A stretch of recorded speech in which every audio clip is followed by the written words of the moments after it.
Tænd for det TV, for det er tid til Late Night with me, Anders, on DanishTube, the most flashy and expensive show ever.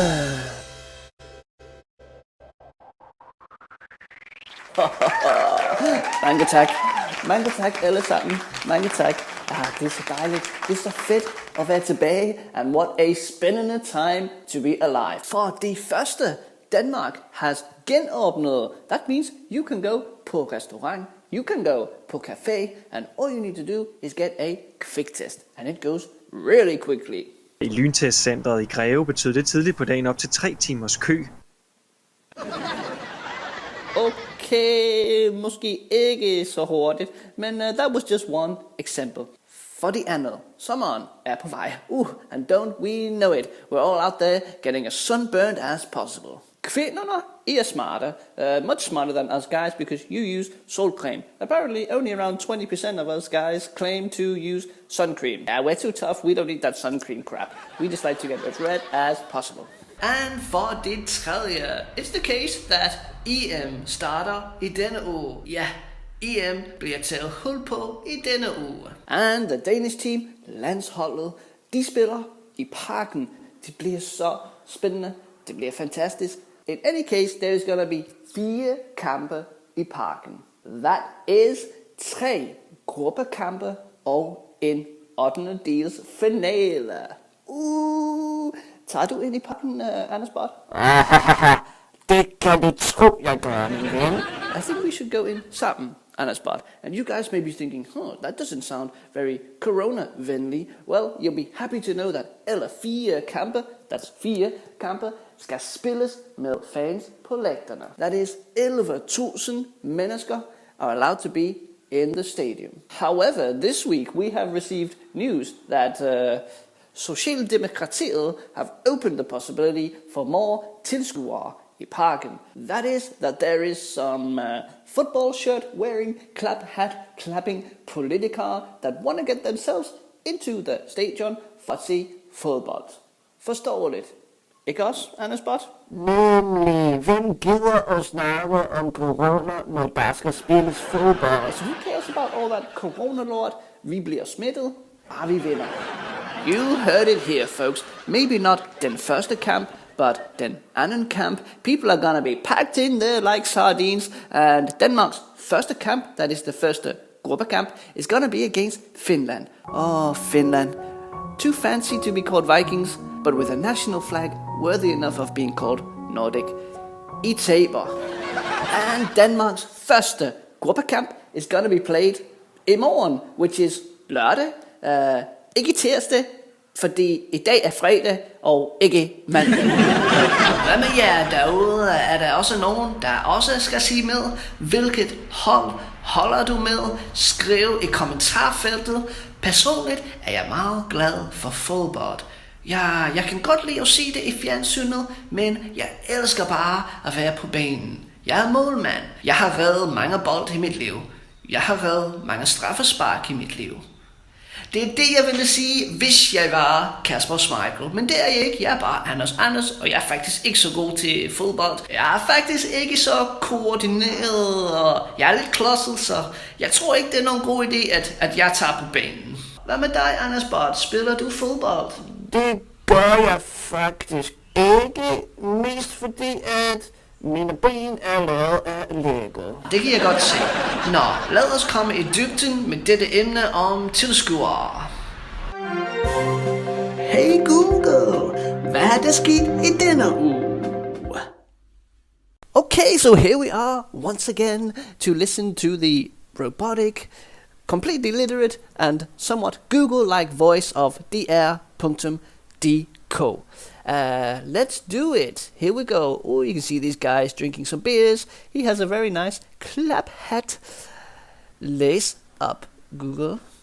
Politikere vil have flere tilskuere til EM, en begivenhed, der ikke kan gøres om. Okay, politicians want more spectators for the European Championships, an event that cannot be redone. Et flertal udenom regeringen vil åbne for, at flere kan opleve de historiske fodboldkampe fra tribunerne i parken. Epidemiolog får sved på panden ved tanken. a majority outside of the government want to allow more people to experience the historic football match in the stands at the park. That is at the stadium, which is called Parken. Epidemiologists. Oh my God, how do I say this word? Epidemiologists. Epidemiologists are getting sweat on the forehead just at the thought of it. Der er under en uge til den første danske kamp ved EM skal spilles i Parken, men nu vil et flertal i Folketinget se, om det kan være muligt at lukke flere ind på stadion. There is less than a week until the first Danish match for the European Championships, which will be played in the park. But now a majority of the Danish parliament want to find out if it could be possible to let in more people into the stadium. 15.900 pladser er der på nuværende tidspunkt til de 4 EM-kampe, der skal spilles i København. Det antal er sat ned fra de normale 38.000 tilskuere på grund af coronavirus. 15,900 spaces or places or seats are currently available for the 4 European matches that are going to be played in Copenhagen. That number is down from the normal 38,000 spectators due to coronavirus. Og trods af corona skal der nu findes plads til flere på tribunerne, det mener SF's sundhedsordfører Kirsten Normann Andersen. Jeg tror det er bedre, at vi har kontrol over hvor tilskuerne opholder sig under en vigtig fodboldkamp, som rigtig mange mennesker rigtig gerne vil opleve. EM er en begivenhed, der ikke kan gøres om. In spite of corona, there will now be found more space, given more space to more spectators in the stands. This is according to SF's health spokesperson, Kirsten Normann Andersen. I think it's better that we have control over where the spectators are during an important football match, which a lot of people really want to experience. The European Championship is an event that cannot be redone, cannot be remade, reseen, or repeated. Og hun er ikke alene. Faktisk får hun opbakning fra flere sider i Folketingssalen. And actually, she's not alone. Actually, she has got backup from several sides in Parliament, in the Parliament Hall. It's understandable. People are getting tired of this corona stuff and they just want to let down their hair and put on a clap hat and drink some beers. I can get down with that. Sved på panden hos eksperten. Lone Simonsen er epidemiolog og en af dem, der sad i det ekspertudvalg, der i første omgang skulle anbefale, hvor mange der kunne lukkes ind på stadion til EM-kampene. Og hun får sved på panden ved tanken om, at flere lukkes ind på stadion. Sweat on the brow of the expert. Lone Simonsen is an epidemiologist, and she is one of those who was on the expert committee in the first place, and she should recommend how many people should be let into the stadium during the European matches. And she's getting sweat on her brow or her forehead by the thought of more people being let into the stadium. Når man går ind på en test, der er 72 timer gammel, så er der altså mange, der slipper igennem og er smittet. Derfor står vi i en situation, hvor vi næsten kan være sikre på, at der vil foregå smitte på stadion, siger hun. When one goes for a test that is just 72 hours old, well, then there's many that slip through, that get through, and they are in fact infected. Therefore, we are in a situation where we can almost be sure about, we can almost for certain say that there will happen some infections. People will get infected at the stadium. She says, wow, she's very positive. DBU, vi vil gøre, hvad vi kan.